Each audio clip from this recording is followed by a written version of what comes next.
Welcome to episode number 190. I look on my sheet of paper, 192 of CXOTalk.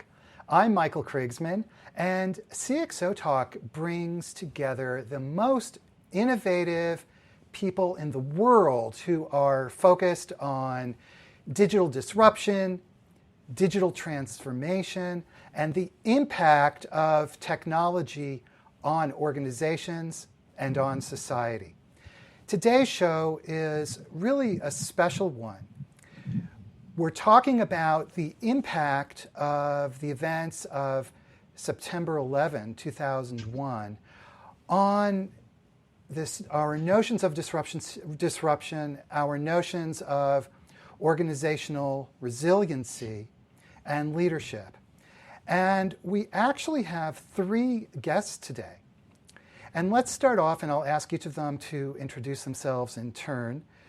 David Bray is the CIO for the Federal Communications Commission. David, how are you? I'm great. How are you, Michael? I am excellent. So David, tell us what you do. Sure. So right now I am the Senior Executive and Chief Information Officer at the Federal Communications Commission. 15 years ago, I had signed up for a little-known program called the Bioterrorism Preparedness Response Program at the Centers for Disease Control in Atlanta, Georgia, and was actually supposed to brief the CIA and the FBI on September 11th, 2001, at what we would do if a bioterrorism event was to happen. So obviously a lot of memories there, and we'll be interested in talking about both what happened and also what happened after all of that. Fantastic. And then at FCC headquarters, we have Karen Evans and Tony Summerlin. Tony, please, welcome to CXOTalk. This is your first time, and give us a brief introduction about yourself. Tony Summerlin. I work for Dr. Bray here at the FCC. I've been here about as long as David has, 3 years, but worked in and out of government for 30 years. Luckily, not all of it, just a small part of it. And I'm leading the modernization efforts on David's behalf and the FCC. And Tony, rumor has it that across the government, when people think about IT and the CIO role, that they look to you. That's the rumor I heard. Well, Karen can probably say a lot to that since I supported her in the White House for 7 years, but I'm the disposable object that gets moved along to get things done. So I make a lot of contacts, friends, and the other people on a regular basis. Contacts, friends. When you're trying to disrupt people, they get very upset. So I would say it's probably 50-50 whether or not someone thinks I'm a positive or not influence, but I'd like to think I am. But we make a lot of change. Well, we'll definitely talk more about that. And Karen Evans is the head of the U.S. Cyber Challenge and really had the first role of U.S. government CIO, even though at that time it didn't have the title CIO. So Karen Evans, welcome to CXOTalk. How are you? Oh, I'm great. Thanks for having me back. And I would think, based on our title, Disruption and Resiliency, that is Tony's nickname. He is a disruptor and he's very resilient. So he is the embodiment of what we're talking about today. Okay, well, so then let's begin. Tony, let's go back to September 11, 2001. And where were you and what happened and what was the impact on your business, your organization at that time? Well, I was actually sitting on a racehorse, exercising a racehorse at the racetrack, and came back and saw what happened and rushed back to the office. And the world definitely changed. We're in the middle with Mark Foreman of designing the eGov initiatives, which Karen was a huge part of. and trying to change government from the e-gov perspective, making government more efficient. And certainly in the face of what happened in 9/11, it added a whole new level of difficulty since people's focus changed necessarily away from government and technology and to the security of the American people. And Karen, where were you, and what was your situation at that time? So on that day specifically, I worked for the Office of Justice Programs, which is in the Department of Justice that makes federal grants out to state and local governments.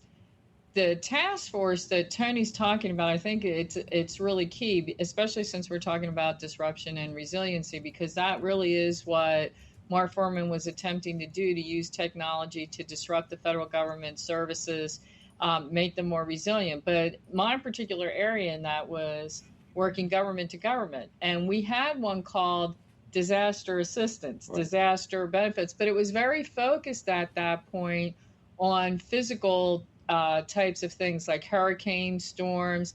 And I remember that working group, even Tony and the Office of Management and Budget giving me a hard time, because I had spent 2 years through the Office of Justice Programs talking about terrorism, because we had that big incident in Japan. Remember the sarin gas on the subway and stuff like that. So I was very focused on it because we had been training the nation on doing threat assessments. So when that day happened, I was in Washington, D.C. at the Office of Justice Programs, and all telecommunications went down within a matter of maybe 10 minutes of seeing the actual buildings be attacked on CNN. I remember us all watching it on CNN. And then the rumors started flying about what was happening in Washington, D.C., and then the third plane then hit the Pentagon. And so, I just remember everybody wanting to run out into the streets, and we were like, no, because this was everything that we were trained on. Like, that's not what we're supposed to do, because that's exactly what the terrorists want us to do, is to run out on the streets. And what if this isn't over and they take over the subway? So it was really trying to figure out, you're really stressed, but trying to provide services at the same time. So because we were a rebel component within the Department of Justice, we weren't configured like everyone else. And so ours were the only email services working in the entire department.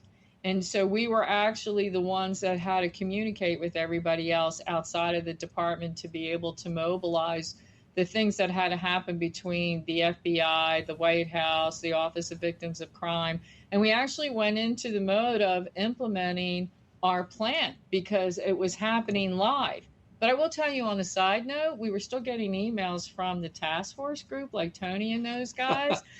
And because everything was due in, all this stuff was due in. So they were still sending us notes. So we sent notes back. And I remember sending one note back saying, okay, so now it has happened. I'm redoing the paper because within a matter of hours, you're going to have to provide a response about what should the White House do as a result of this terrorist attack.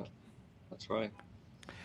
And David Bray, you are, and I should say Dr. David Bray, you're the CIO of the FCC.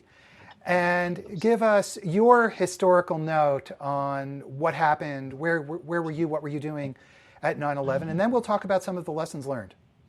Sure. So that specific day, September 11th, as mentioned, I was actually supposed to give a presentation at 9 o'clock to the CIA and the FBI as to what we would do technology-wise if a bioterrorism event happened. And actually leading up to that, for those that remember, in March of 2001, the Agile Manifesto had come out, which was encouraging agile development versus waterfall development way back in 2001. And I was an early proponent of that, in part because we had to get things out as quickly as possible, even before 9/11. And I was being told to get back in my box, follow the 5-year enterprise plan, follow the 5-year enterprise budget strategy. And in fact, I was a bit of a heretic. It's sort of like Karen, where she sort of said she was a rebel constituency within the Department of Justice. I don't know if I was necessarily mainstream CDC in trying to push for agile development and rapid prototyping. But fortunately, we did do some rapid prototyping so that when 9/11 happened, we actually did have technology in place. That day, most of the CDC was sent home from work because we didn't know if the CDC might be a target. But those of us that were still at the bioterrorism program, we loaded computers in the cars, set up an underground bunker, and then got people up in the air to both New York and DC to help with the response in case there were any biological consequences as to what happened with 9/11. And so for all of you, what were some of the key lessons that you learned on that day or subsequently thinking about it in terms of the types of disruptions that can hit an organization and how to think about recovery and then in the longer run think about resilience? So I'll toss out the first one, which I think was a common theme you already heard here, which is generally it's the people that are the potential heretics or the people that aren't the mainstream of the organization that are usually the ones that are actually getting the organization prepared for a bad day, and they're not appreciated until the bad day happens. I think that's definitely the case of both Karen and Tony as well as myself. And so one of the things that I try to do going forward is encourage the diversity of thoughts.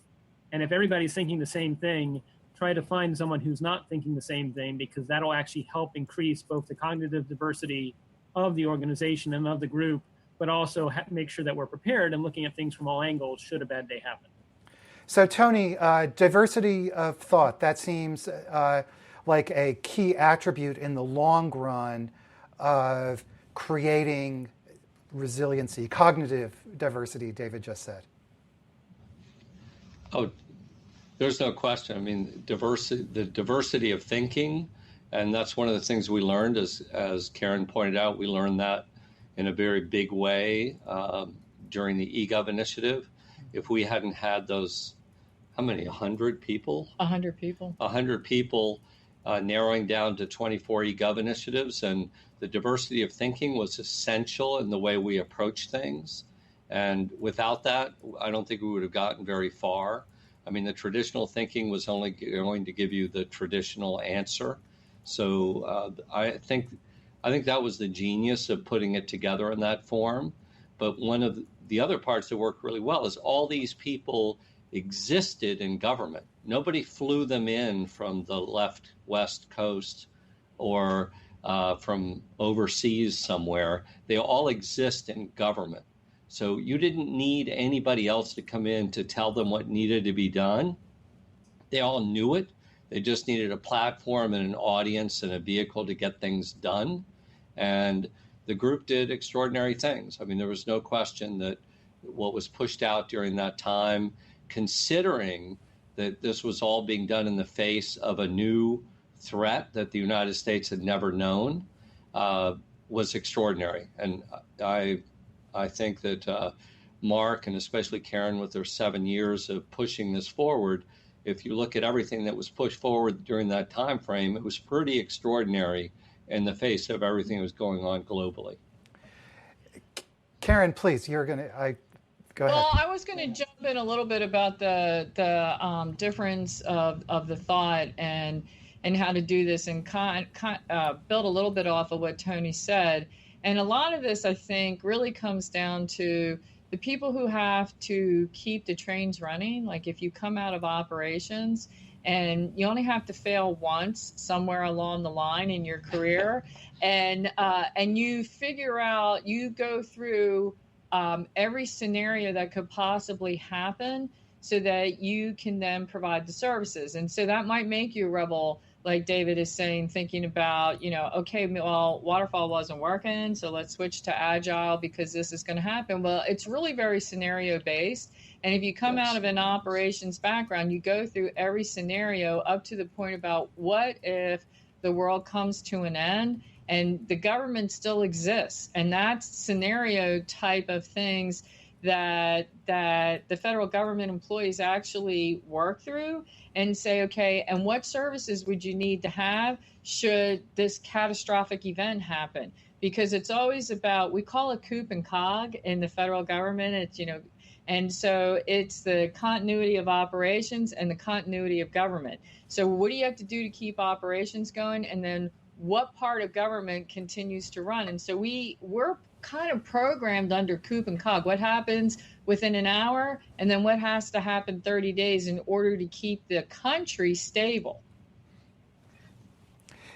David, this notion of COOP and COG, but this type of scenario planning certainly existed before 9/11. And so what changed in the aftermath of 9/11 as far as this goes? Sure. I think what happened was a lot of the cases up until 9/11, if you were thinking outside the box like Karen and Tony or myself, it was kind of, you were pushed to the side, that people were really thinking about continuity of operations in the face of a Cold War-like threat, and they weren't thinking about what might be on the horizon, what might be new. And I think that's probably true not just of public service. I think that's true of any organization, which is they always expect the future to be like the past, only slightly different, when in fact all evidence to the contrary is the future is often not alike the past. And so if you can remember, of 2001, we'd had 10 years of the supposed peace dividend after the fall of the Berlin Wall. And so people were still pretty much, if they were thinking about continuity of government, continuity of operations, it was probably nuclear. It probably was thinking about something large scale and nation state backed, and not thinking about sort of a lone individual. Of course, then after 9/11, then came about 10 years of focusing very much on terrorism and not thinking about other things that might not even be terrorism related, that might be natural disaster related, that might be some other form of disruption. And so I think as a leader, you have to be very cautious about making sure your organization does not fall into the trap of thinking the future is going to be like the past, only slightly different. And you need to help them sort of expand their aperture and say, okay, well, this is what might happen, but what else might happen that we're not thinking about yet? Tony Summerlin, you are, for the most part, behind the scenes inside the government, running IT with David, working for David inside the FCC, and also providing other organizations within the government outside the FCC with advice on how to run their IT operations. And at the same time, so that's a case for stability. But at the same time, I know you're trying to drive change with the cloud, drive organizational change. And so how do you reconcile the demand for stability on the one hand with the need and the desire for disruptive change on the other hand? Well, I don't actually run anything. I support things, but we have great people that run stuff. But what I try to do is move stuff from what I consider maybe jogging or walking to running. So what we really have to do is pull the rug out from under people. I think I'm using too many analogies, but people are very comfortable doing what they're doing. And in government, just like in most places, you get rewarded for things running the way they're supposed to run, and you don't have the time to look at different ways of doing it. So if you have a fall guy that says, okay, we're going to stop doing it that way, we're going to do it this way, and someone has someone to blame it on, that's usually me, then they'll move along the path, because the only loss is not seeing me anymore, which people are pretty happy with at the point. But it has to be, in this case, especially in the FCC, it has to be dollar for dollar. Everything new we did had to be funded by cutting something else. So it's a very painful process, but 50% of the people are okay with it. And out of that 50%, maybe 25% actually back it. But when things start coming around and they start seeing successes and nobody's getting shot, it moves pretty well. But you have to partner with the best of the best, as in software providers and integrators. I mean, there are people that get up every day to do the best job they can. People don't get up to do nothing. So you just get all of them on board with a nice, easy, well, not easy, but a nice path that has a very clear end goal. And you have leadership like Dr. Bray, who clearly sets what the light looks like at the end of the tunnel. And then it's easier to bring people along. But nothing is easy because there is no reward. I mean, the reward in doing a good thing has usually been quashed, unfortunately, over the years. So it's it's no one's fault. It just has to be done in a way that somebody else can take the heat.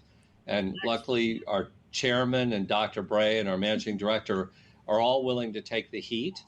And when it works that way from the top, it's not really as hard as one might think.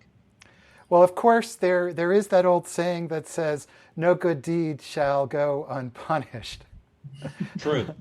I was going to say that you're hitting the nail on the head, Michael, with the fact that if you want to encourage resiliency, you really have to encourage a change in the incentives.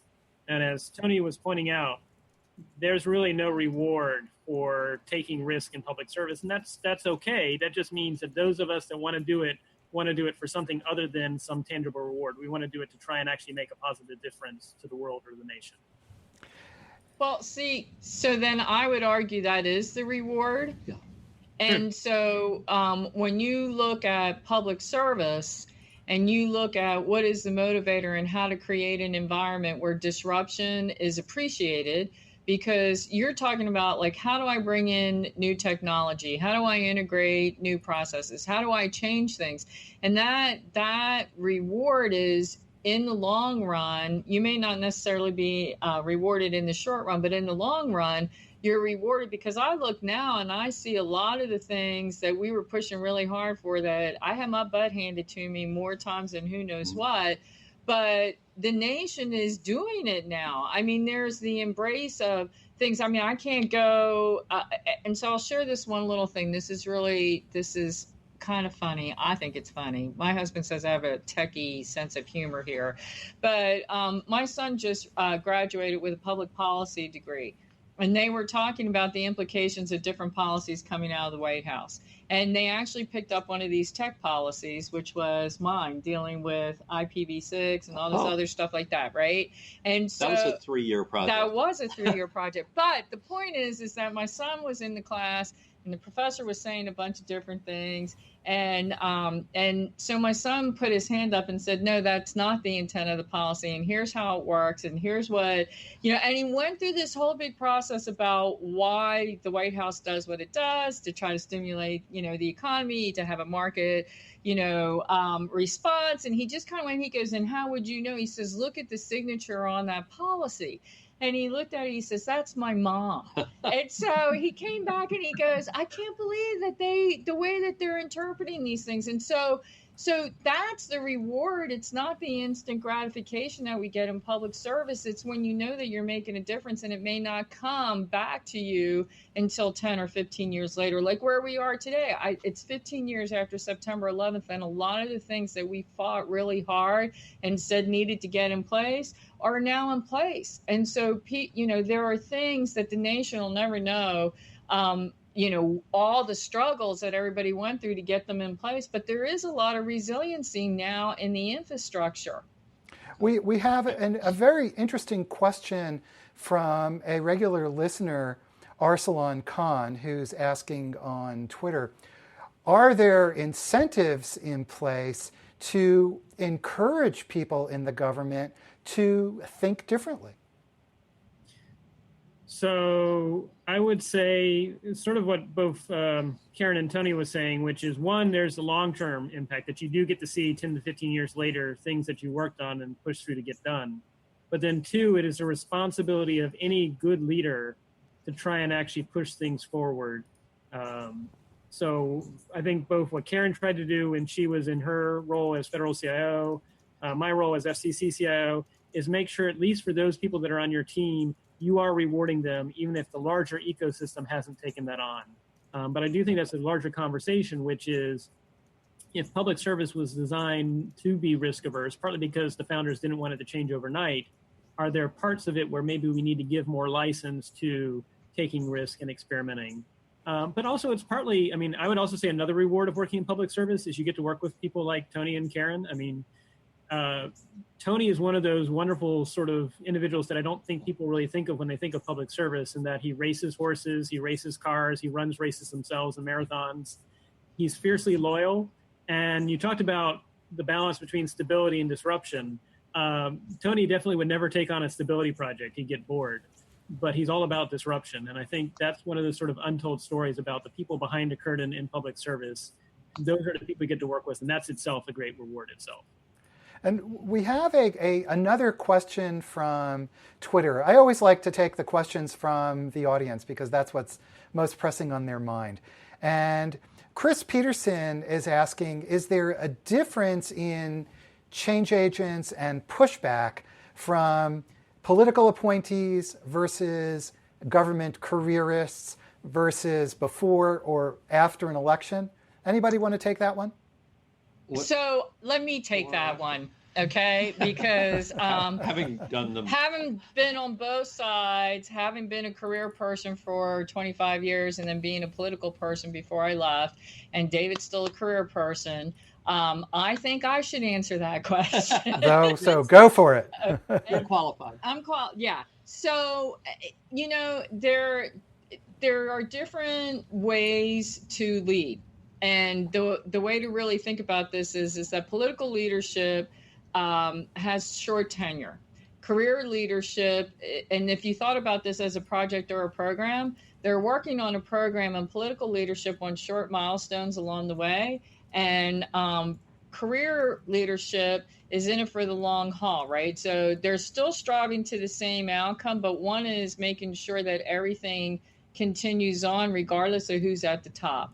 Now, is there different rewards for what happens in between of these guys, and how to do change agents and what are the change agents? I would say it all depends on communication again and leadership. And so there's a lot of communication, and depending on the leadership style of the political individuals that come in and the tone set by the president at the top, that drives a lot of things down through political leadership. But there is this level of career.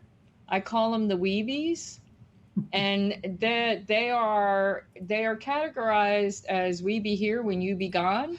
And so and everybody gets it when you say the weebies. And so that layer has to really be penetrated, and you have to really, really strive to show them why you are trying to get to that outcome. And if they buy in, then they are the strongest change agents that you can ever have in a program. And these are courageous people, and they all exist. And that's why I love working for people in government, and they're all there. I mean, all you have to do is present the opportunity. And the weebies, I took Mark Foreman to meet a CIO when he first came in, and the CIO told him, yeah, I think that's all very interesting, and I'm not going to do any of it, and you'll be gone, and I'll still be here, so have a nice day. So those people exist, but I don't think it's the propensity to behave that way. But you also had people like Karen that would have folks come in from industry and tell her she would never get a job for the rest of her life because of the way that she talked to them and the rules she put in. And she was like, yeah, well, I don't really care. So it depends what the goal is of that individual, whether political or career. If their goal is to go into private industry and be really well loved.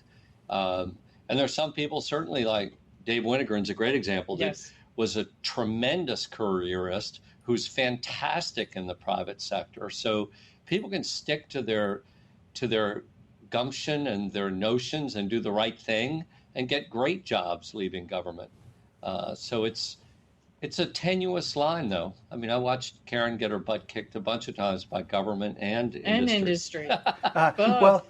Well, we have another. This is very interesting, and by the way, I want to mention that there have been thousands of people watching us as we talk, and so I want to thank every single person who is watching. We're talking right now about lessons in organizational resiliency learned after 9/11, the events of 9/11. And we're speaking with David Bray, who is the Chief Information Officer of the Federal Communications Commission, and Tony Summerlin, who is the Special Advisor at the FCC, and Karen Evans, who runs the U.S. Cyber Challenge and really had the role of the first United States CIO. So we have another question from Arsalan Khan, who asks, is it possible to enlist government contractors to help with the change process? How would you harness the government contractors to help with this? I hear laughter. I think Tony has to take that one. He's the one that's I am. So a serious question, right? I'm a strong believer in harnessing, and we never would have achieved what we were lucky enough to achieve at the FCC without harnessing is a really good word. I mean, I believe in partnering to a very blood brothers extent with our integrators and vendors. And IBM, we partnered with a company to move our data centers to West Virginia, do everything necessary in 6 months. If you didn't have a blood relationship, that couldn't happen. So the only warning I give to people when they come into the FCC to sell us something or give us something is that we're really serious. And I learned a lot of this from Karen when she was at the White House. It's like, you really want to do that? This is what you have to do to invest to work with us. And every company, we have 9 SaaS products, and every single one of those companies are deeply embedded with us. And if we can't pick up the phone and call the top people at the company and they respond to us, then we just don't do business with them. So it's not only possible, but it has to happen. And Avi Bender is leading an effort now over at Commerce. Right. That's a JV effort with industry. And I think that has to happen. And I really don't see that much resistance from industry if you go to the right people. Well, and the other part of this, when you're looking at the portfolio overall, right? When I was managing the portfolio, it was $71 billion. So $71 billion. Now it's at $85 billion. So when you are talking about what your requirements are, we're a good portion of the market. So you just have to really be clear. I think Dr. Bray is really very clear about what his expectations, what his vision, what he wants to achieve for the FCC. And when you do that, then contractors will respond because they want to be part of success. Yeah. No one wants to be part of a failure. But what really happens is I think you have to be clear about what that outcome is, and you have to share the success with them as well as, and they can't walk away from you when you're failing. And that happens a lot. Federal contractors will throw the government agency under the bus, and that's not right either. And so you really have to have that shared partnership going forward. But I think, David, if you talked a little bit about that clear vision that you have, then industry wants to partner with you. Agree 100%. That's why I use the word, Michael, I use the word public service, because that is first and foremost the public and public-private partnerships, and then government professionals. I think the U.S. is great when we actually have our industry in alignment with what's being done with local communities and what's in alignment with what's being done in public sector. I think sometimes we end up with industry going in a different direction than what's being done by public sector, in a different direction than local communities. And that's where it really takes leadership to try to bring them all together with a clear vision. And that's what hopefully we've brought to the FCC. And I think that's been the secret to our success over the last 3 years, aside from having Tony on the inside as the equivalent of the holy hand grenade organization. So let's shift gears slightly. And Tony, I know that you have been very involved in the effort at the FCC, and I'm sure in the federal government more broadly, to move to the cloud. So share your views of the cloud, and what's the relation between cloud and resiliency, and any other perspectives you have on the cloud? Well, the first thing that started this was data center consolidation, which Karen wrote up before the end of the last administration. And unfortunately, we have a branch of government that's supposed to facilitate contracting and so forth to help that happen. And they haven't helped very much, which is unfortunate. But to skip over and just to go to cloud now is a very real possibility. So we had to move our 2 data centers out of the FCC necessarily because because number one, I can't understand why anybody in the world would want a data center in downtown DC and the nuclear zone, but and the expense associated with it. But because of accounting rules and so forth in government I won't go into, you can't actually quantify what it costs. So if you ask somebody what it costs to have their data center on K Street, they say it doesn't cost anything, it's included. So those things need to be put aside. But if you're not going to move the data center or consolidate data centers, then at least take a look at the applications you have. And if they can be modified in a way that they can be in a cloud environment, they should be there. Why? Because ultimate resiliency lies in the cloud. When people say, well, I don't know that the cloud is safe, these people are businesses. They stay in business by staying operational. If there's anyone that's going to keep a center running, it's someone that has a cloud. So I think the entire argument about cybersecurity and resiliency is ludicrous.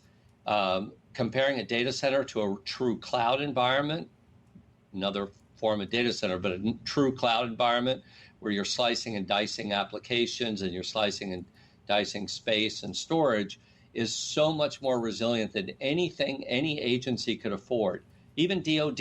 I mean, people cannot afford it. And as David has pointed out many times, on cybersecurity is the ultimate reason. We can't afford, as a small place, the commission can't buy all the tools necessary to be cyber secure. But cloud infrastructures provide a level of security that otherwise is unavailable. And people provide pipes to the cloud that are absolutely secure. So I think the argument about whether or not to go to cloud is silly, and buying applications that are born and bred in the cloud that are just SaaS applications is the way to go. And if you're building platforms, you have Azure, SoftLayer, AWS, you have platforms that are cloud-based to build them on, and you have ultimate resiliency in those environments with access from anywhere. So it supports working from home, it supports BYOB, it supports whatever other functions you want not to be at the office in downtown DC or somewhere else. So I want to bring it back a little. I'm going to bring it back to 9/11 and then fast forward to cloud. So when 9/11 and all of this stuff happened, there was one news service that actually stayed up through the whole thing, which was CNN. So we wanted to find out who was actually hosting and provisioning CNN. And it turned out it was Mark Andreessen, okay? Mark Andreessen's new company. And he always wanted to talk to me. So he wanted me to buy provision services. So if you think about this is 15 years ago. So we're running a data center. So what we said to him was, so he was actually thinking about cloud before cloud was called cloud. So think about that in 2001.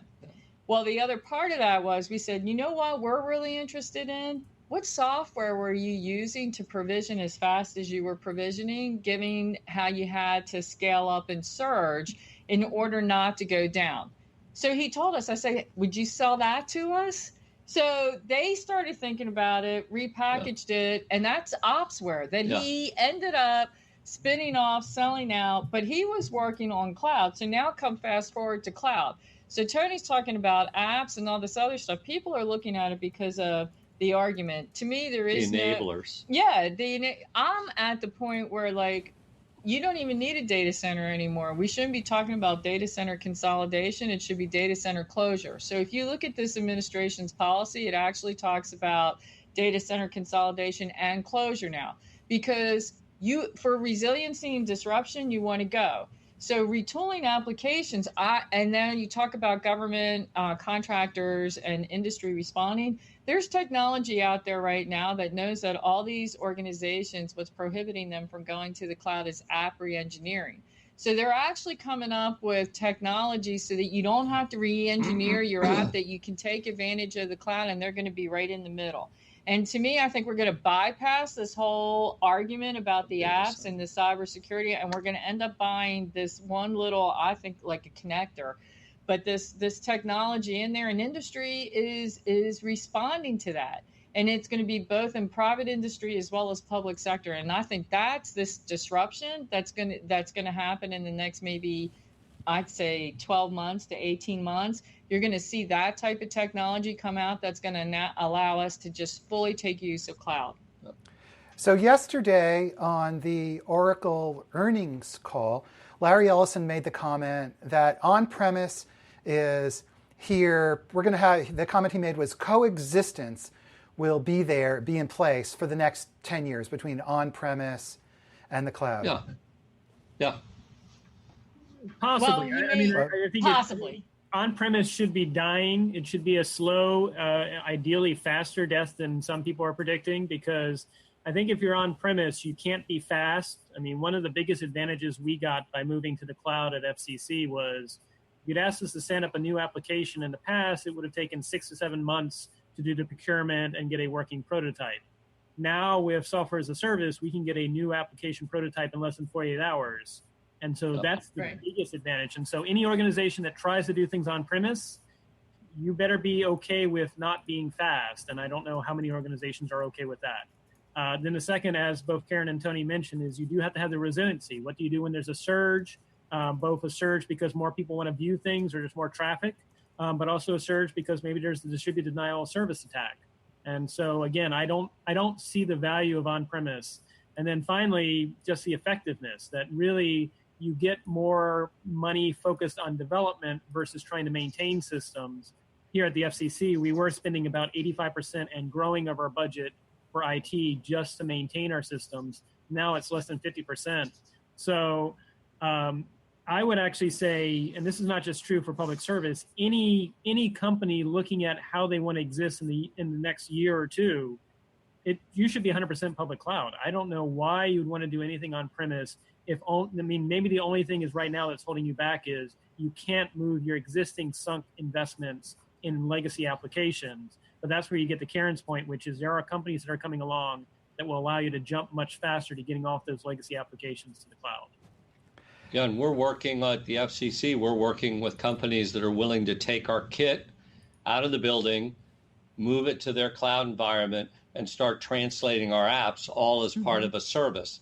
So it moves away, but the whole roadmap is based on the fact that they're going to be rewriting and moving the apps. The problem with running old legacy systems in the cloud, even if you do the translations necessary, is the costs are extraordinary.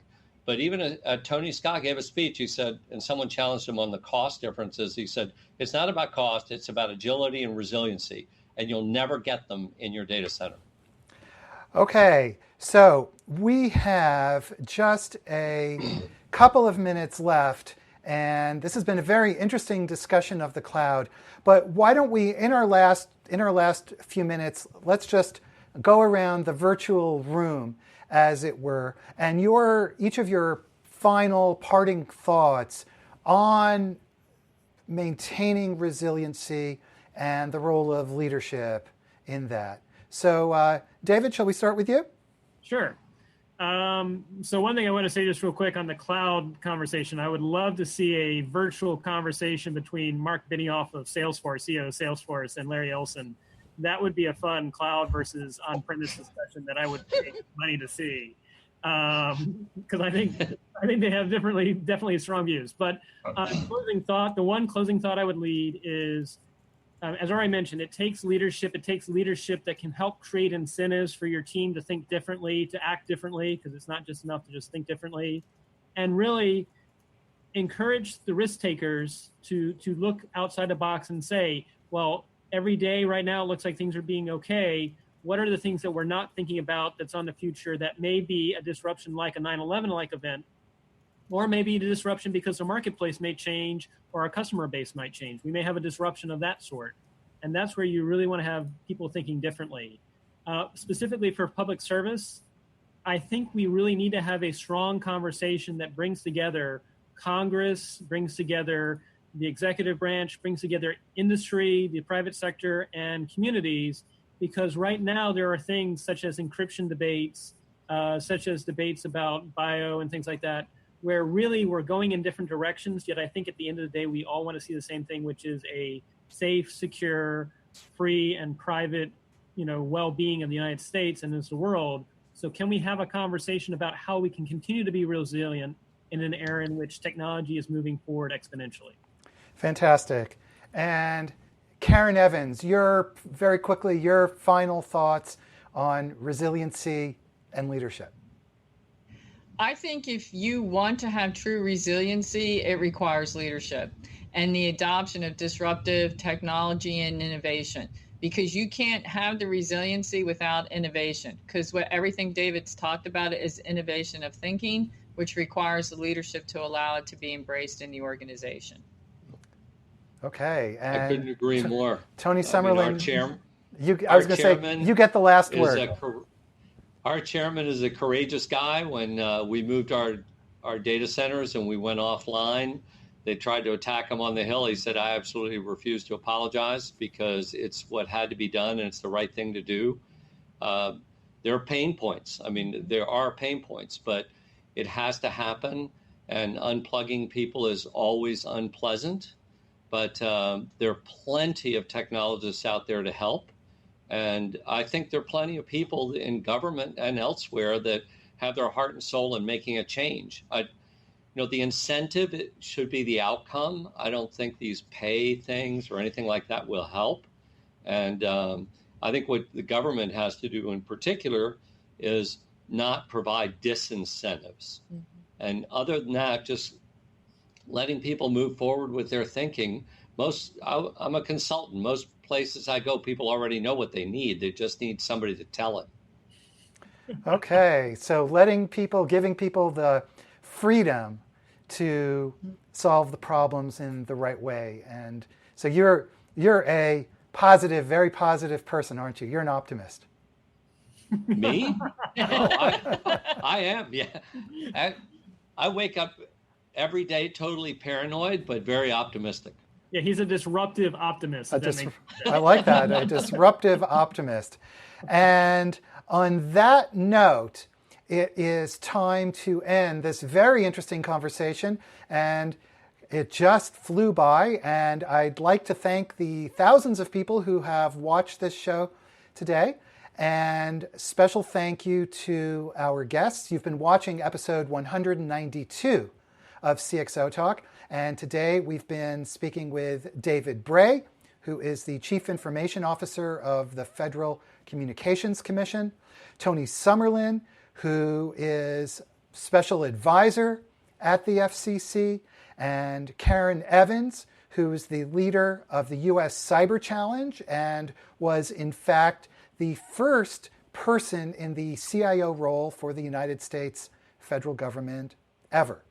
What an awesome show. And I also really want to thank Livestream, because the Livestream folks provide our video infrastructure and they just help make CXOTalk possible.